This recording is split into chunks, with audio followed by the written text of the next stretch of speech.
Okay, so question number 21. What is central to economic growth but not necessarily to economic development? So the condition should definitely meet for economic growth but not necessarily for economic development.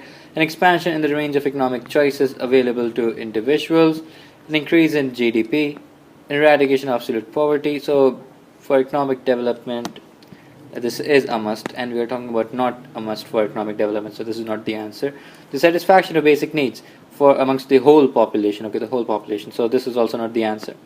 But I think it should be B, because a rise in GDP does not necessarily mean economic development, because a rise in GDP per capita might mean it might also not mean economic development, because a rise in GDP can simply be because of too much income concentrated in very little hands, basically too much money with the rich and elite people, increasing income inequality. So an increase in GDP can mean that. So this is central for economic growth but not for economic development. So I think that B should be the answer.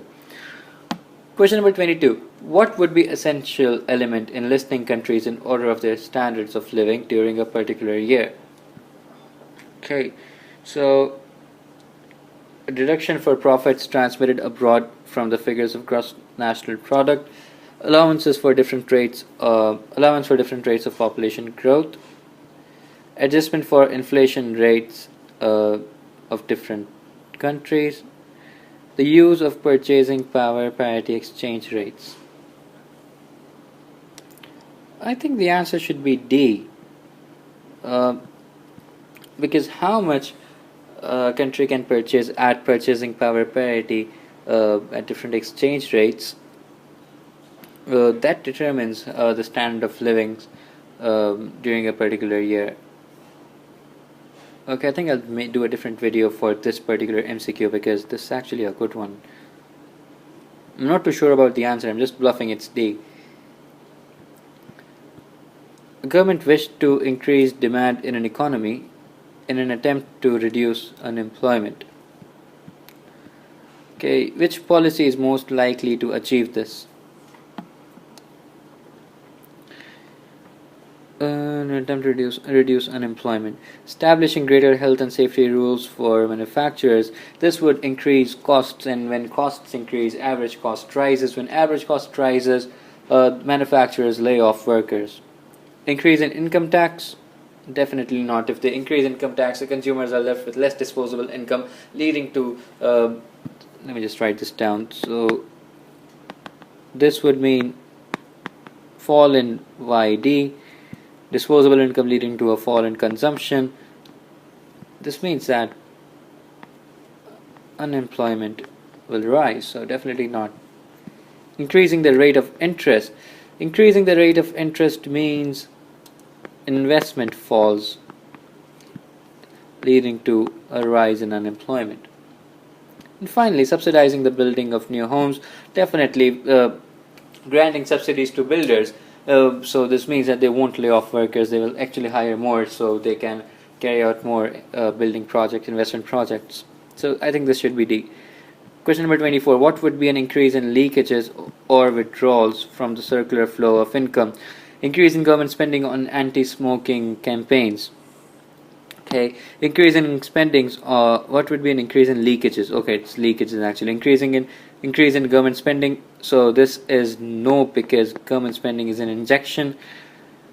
Then increase in spending on imports. Imports rise, and imports are a withdrawal or leakage. So I think it should be B. Increase in spending on transfer payments. Again, it's an injection. Increase in wages paid to government employees. Definitely no. Okay, so it should be B. I think it is B. Okay, so finally, question number 25. What is used to measure the deflationary gap? An increase in injections needed to reach full employment, the public sector borrowing requirement, rate of deflation, rate of unemployment. Okay, the increase in injections needed to reach unemployment, the rate of deflation. Okay, we are measuring the deflationary gap. Deflationary gap is when y is less than y star, right? Public sector borrowing requirement. Public sector borrowing requirement refers to how much money public sector needs to borrow from the private sector to invest the government expenditure. So no. Rate of deflation. We are not talking about deflation, a fall in prices. So do not get confused with because it's deflation and it talks about deflationary gap. And the rate of unemployment. Rate of unemployment only measures how many people are not in jobs while they're looking for jobs, and it should be A because. The increase in injections, how much you need to add to the circular flow of income to reach Y star. So I think it should be A. You can read it all this on the previous page. So let's check the answers. Question number 21. Okay, it's B. Question number 22. I've loved this one. I'll most likely make a video on this one after I understand this thoroughly. It's D. Wow, I wish I make these kind of bluffs in the exams as well. 23 is also D. The subsidy will lead to a fall in unemployment. Question number 24 is also B. Increase in spending. Yes, a rise in imports is a leakage. And finally, question number 25. Increase in injections will measure the deflationary gap. Yep, it's 25. It's A. Okay, so only 5 more MCQs left. Well, hopefully we'll do all 5 in the next video.